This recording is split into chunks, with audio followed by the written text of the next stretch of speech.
Welcome to Wisdom of the Bible channel.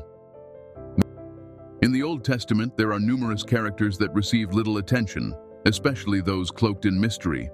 Some of them only appear fleetingly, with their names left unmentioned.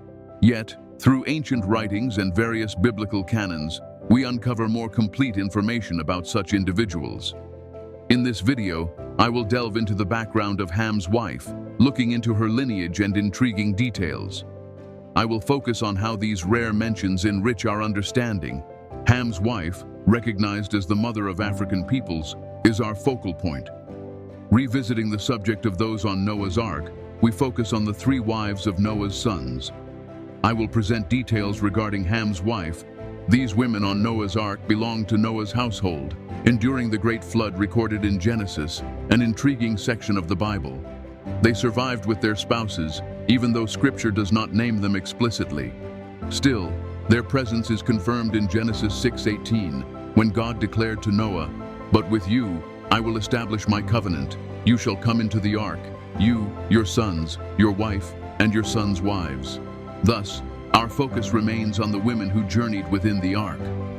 Ancient Jewish tradition preserves a notable manuscript called the Book of Jubilees, an intriguing and very old work. This text recounts key parts of Genesis and Exodus, adding extra elements like genealogies, names, exact dates, and well-defined calendars. It further covers the heritage of the patriarchs, religious practices, and laws followed by the ancient Israelites. Though the Book of Jubilees is not recognized as canonical by most Jewish traditions and is absent from standard Jewish and Christian canons, some Jewish groups esteem it as a key resource for understanding beliefs and historical context during the Second Temple period. Additionally, it has survived in multiple languages and manuscripts, like Ethiopian, Greek, and Latin.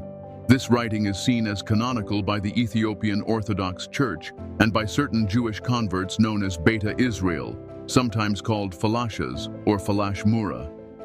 Many in this group descend from Jewish heritage, yet also possess African lineage, notably through Cush. Within the Book of Jubilees, the wives of Noah's sons are specifically identified. For instance, in this text, Ham's wife is named Meltamach.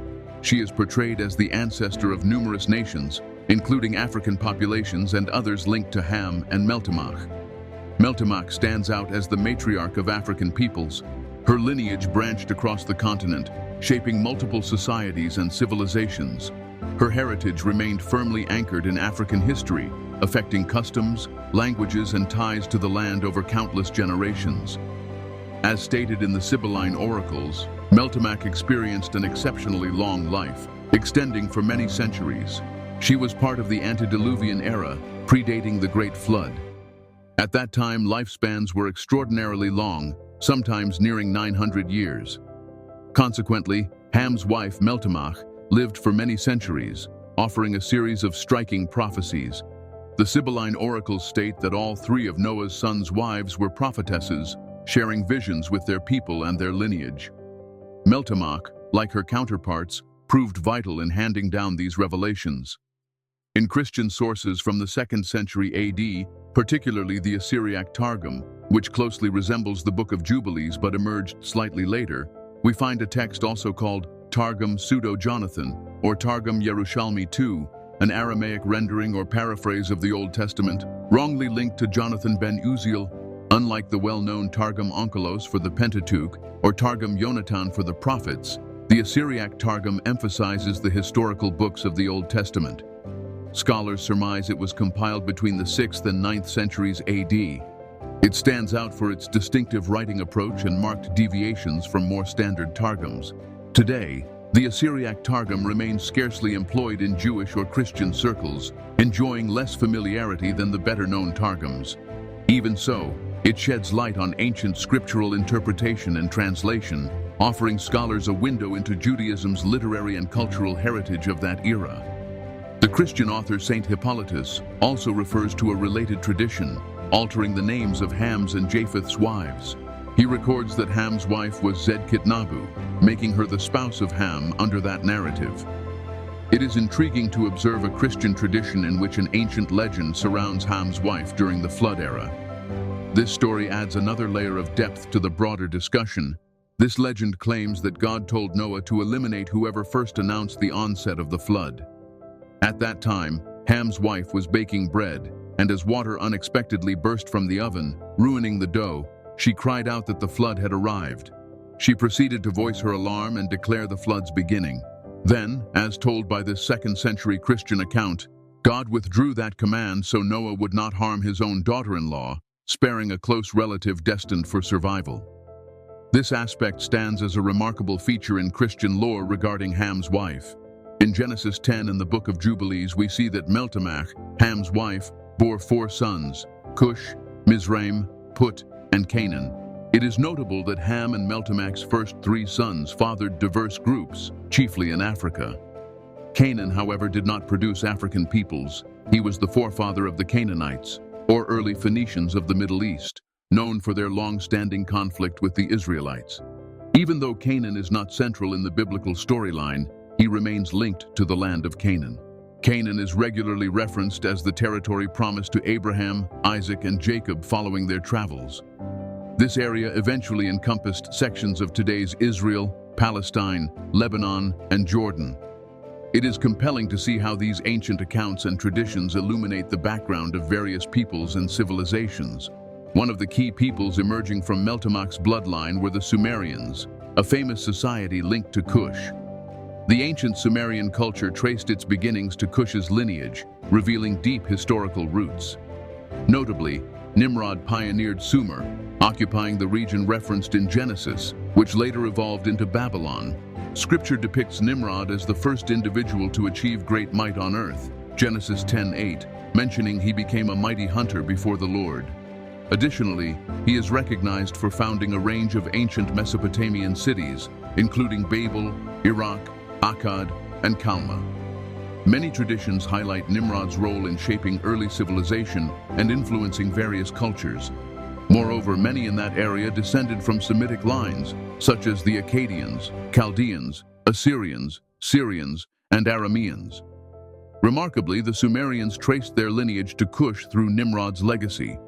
It is also relevant that the ancient Egyptians stemmed from Meltamach through her son Mizraim.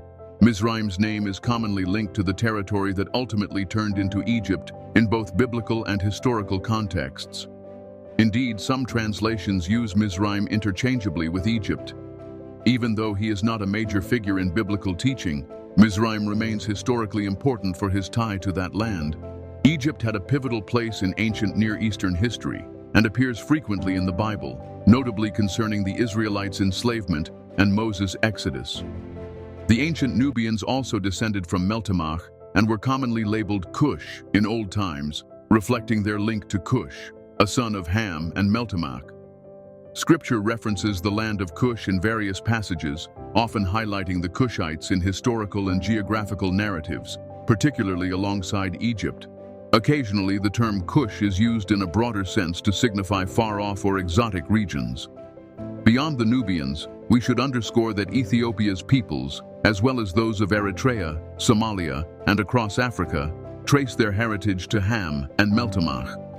It is equally important to clarify that the misinterpretation linking the curse of Canaan to Africans is both incorrect and damaging. Misattributing this curse to Africans is an erroneous and misplaced reading of Scripture.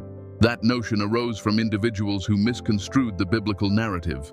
It is vital to note that the curse of Canaan concerns the Canaanites of the Middle East, tied to the land of Canaan, not African groups.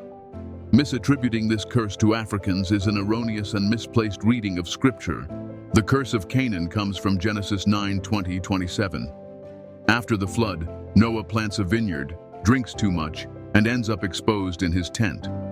His son Ham observes his father's nudity and informs Shem and Japheth, who then cover Noah without gazing upon him. Once Noah discovers this, he curses Ham's son Canaan, while blessing Shem and Japheth. The account pertains to the Canaanites, not Africans, and must never validate discrimination. This harmful and biased view emerges from wrongly linking the curse of Canaan with defending the enslavement of African peoples. Proponents of this flawed notion insist that Canaan was an ancestor of Africans, using the curse of Canaan to support enslaving them. Yet Canaan did not father African nations. He was the forefather of Middle Eastern Canaanites. Consequently, The curse of Canaan has no bearing on African groups.